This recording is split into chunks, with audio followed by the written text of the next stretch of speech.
Hello everyone and welcome to Moneycontrol. My name is Abhas Sharma and we are back with another episode of Tech Up, our weekly podcast for the latest in gadgets, personal technology, AI and everything in between. AI is no longer just a buzzword.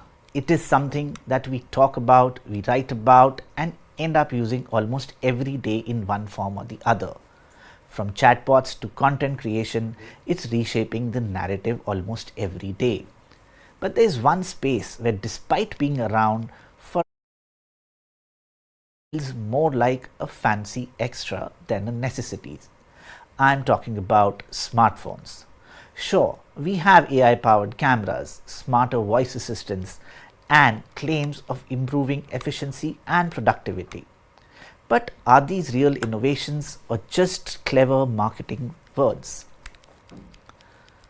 Are these features genuinely improving your experience or are they just flashy add ons? In this episode of Tech Up, we break it down with an industry expert to find out whether AI in smartphones is truly changing the game or just making noise. Joining me today is Tarun Pathak, Research Director with Counterpoint. Good morning, Tarun, and welcome to the show. Good morning. Good morning, Abbas. Thank you for having me here. It's our pleasure. Our pleasure. So tell me, AI features in smartphones are often marketed as game changers. From your research or your perspective, are consumers actually demanding these features or are brands pushing AI as a selling point? What's your take on that? So, yeah, it's a very interesting question. So, if you look at right now, what has happened in the past 3 years from the AI landscape, most of the push is from the supply side of things. Like even if today, if you look at the revenue breakup, 80% of the revenue is coming from the hardware side of things on the AI space, which means it is more of a industry a supply side push rather than the demand side, what we call as typically end consumers. So that is Right. it, what is happening. But now what we have seen internally at Counterpoint, we are doing a lot of research on AI. And what we are currently looking at the trends and we are seeing it, this AI train hype is approaching a reality station. And there are a couple of things why that is happening. One is the consumer awareness of the AI on device has been increasing year on year. We did a research in Q4 of last year where we found out and it was done across 7 countries including India, and 73% of the consumers have tried generative AI on their smartphones in one way or another, which was like consumer are warming up to this idea of AI. But now the question is, are there enough end use cases that are actually hooking this consumer to use this AI more and more?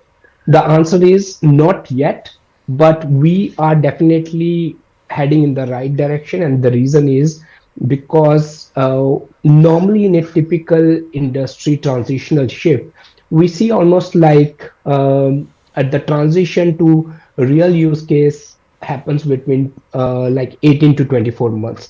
It happened during the 4G era, it happened during the 5G era as well, where you have a killer use case or the apps that are going to come and change the things fundamentally. And we have seen last week, I'm sure like me and you, we have seen this Ghibli styled AI trend taking over, and everyone suddenly talking about these generational images in that order. And that is one of the use case, obviously.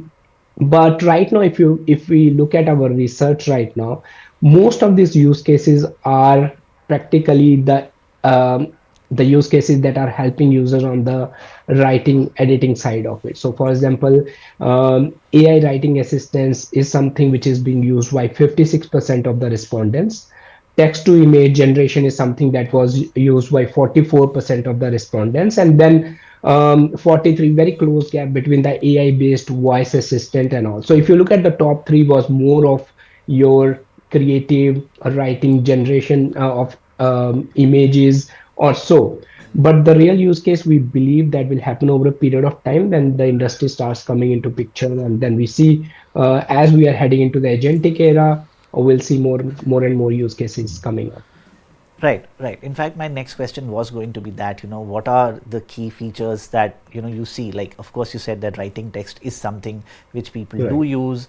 Some of the top features are, which are, say, on, if we talk about Android phones, then circle to search Yeah. is a feature that both Google, Yes. Samsung, and others are pushing. There is the magic Right. eraser, which, even Apple has, Samsung has.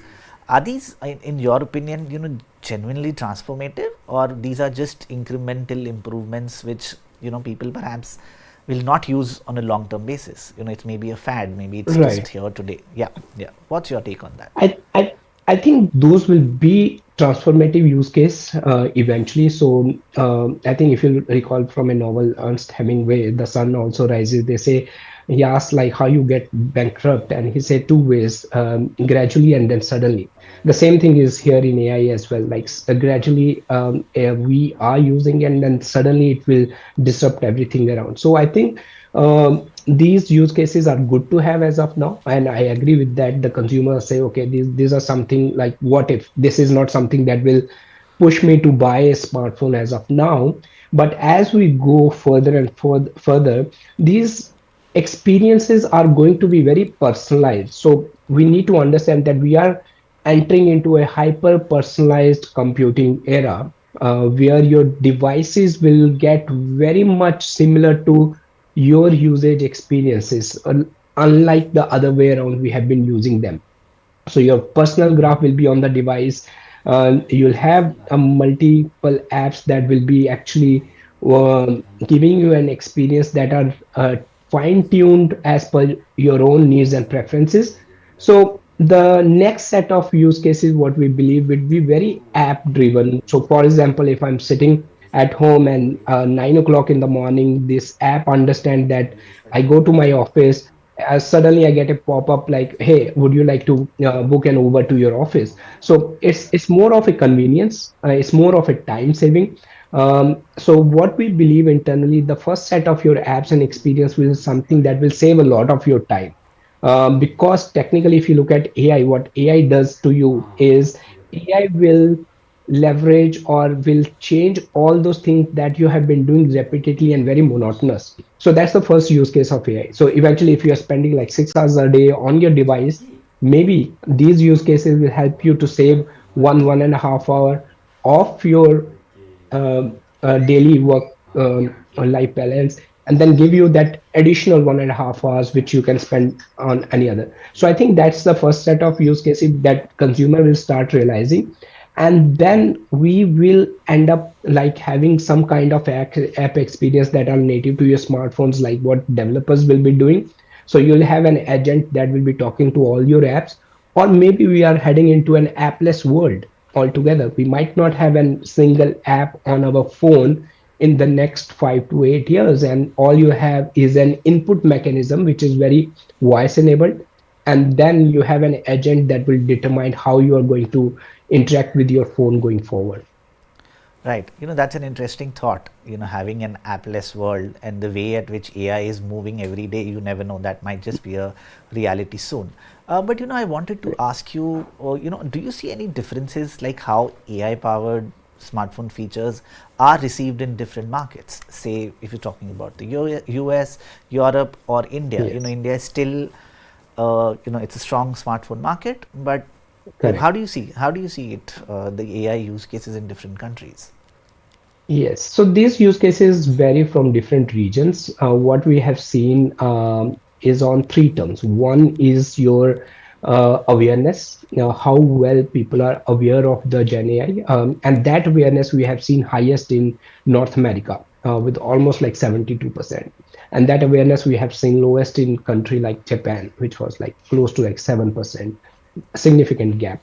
And then you have European countries like France, Germany, and Poland, somewhere in 57, 46%, and 43% respectively. That was more on your awareness thing. So that's the first criteria what we evaluate users on. The second thing is, okay, now you are aware of it. How much are you familiar with it?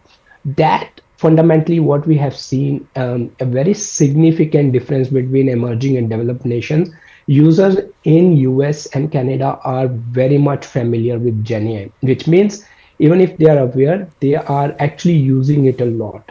And the third thing, what we look at it after your awareness and familiarity is how many of you have tried those applications on the phone. And that is a thing, we have not seen a big delta between the different regions. So US, you have 78% users have exposure to Gen AI apps on their smartphones, as compared to some of even European countries where the awareness was low but your usage was high. So whoever was using it was using it even more than some of these North American countries. Like for example, Poland, 82% of the respondents were actually trying Gen AI on their apps.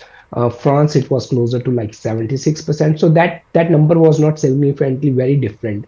And when we look at the AI use case by different applications, the writing assistants, text to image generators, voice assistants, all these numbers were fundamentally not very different. So we can say that Europe and US were almost on the similar term. Obviously, NAM was a little bit on the higher. Then you have countries like developing, like India, a little bit catching up on that.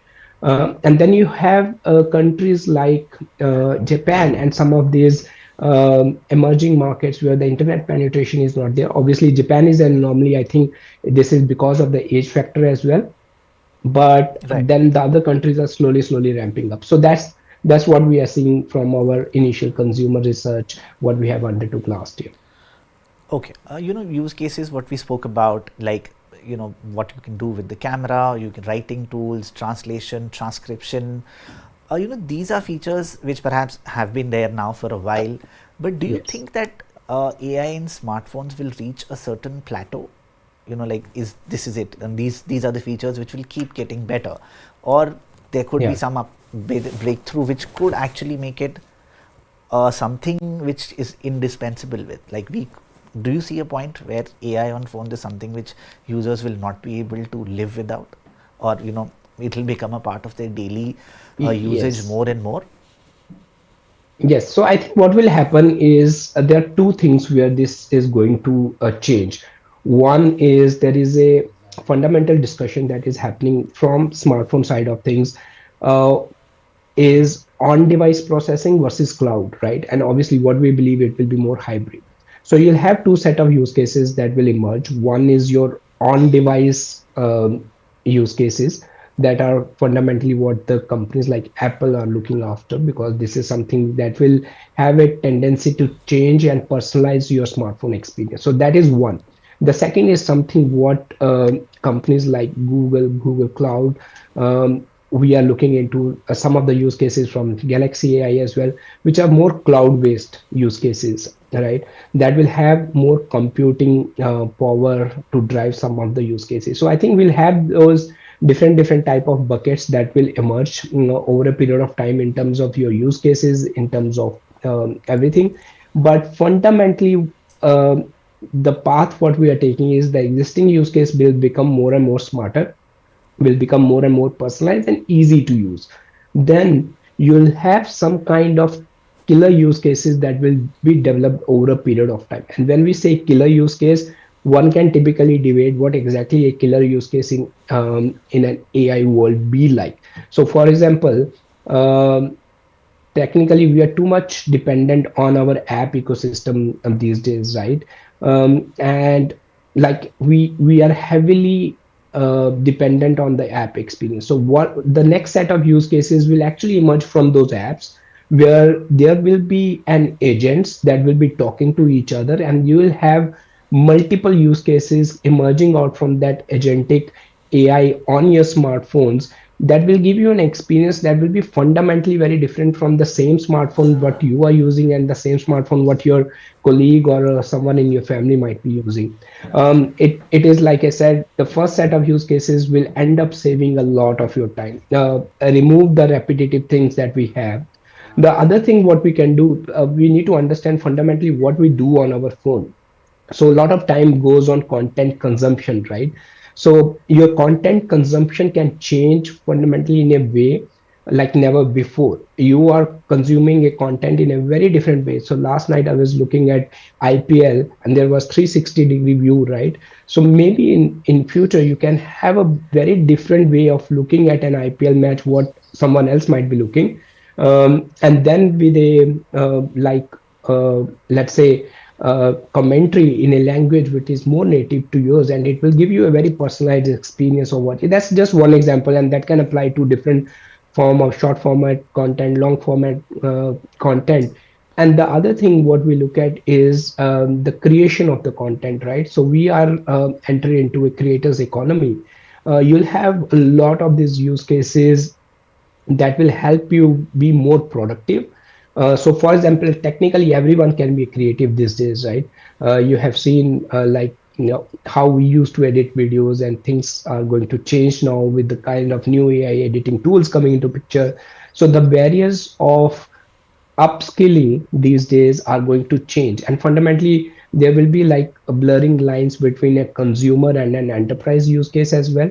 So you'll get more productive, you'll gain more skills, but again the thing is how you are channelizing your energy into these use cases going forward, so that everyone is getting the best out of it. Now the other thing is like it can go either way as well, because technically you can encroach on a lot of people's privacy or their creativity as well. So that is something what regulators needs to look into, so that we need to make sure that we are using AI in a more sustainable way, in a more positive way, and it helps us to achieve more.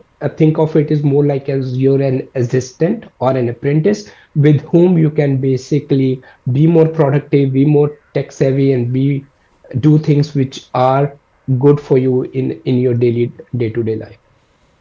Right, right. So you're saying that AI will become more personalized, more efficient, more creative. That's what the AI experience Yes. on smartphones will be in the future, right?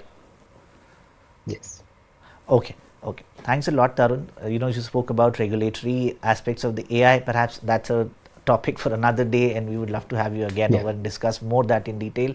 But thank you Absolutely. so much for joining in today, Tarun. Thank you so Thank much. you. Thank you so much. Thanks. Take care. As Tarun said, AI will drive more creativity, more productivity, and more efficiency. We are just scratching the surface, and AI in smartphones is just getting started. With each passing day, as I said, AI is changing the way we use our devices or how we create content, and smartphones will continue to play a crucial role in that. Thank you so much for watching. My name is Abhas Sharma. Please log on to Money. Please like and subscribe to Money Control. We'll be back again next week with another episode of Tech Up.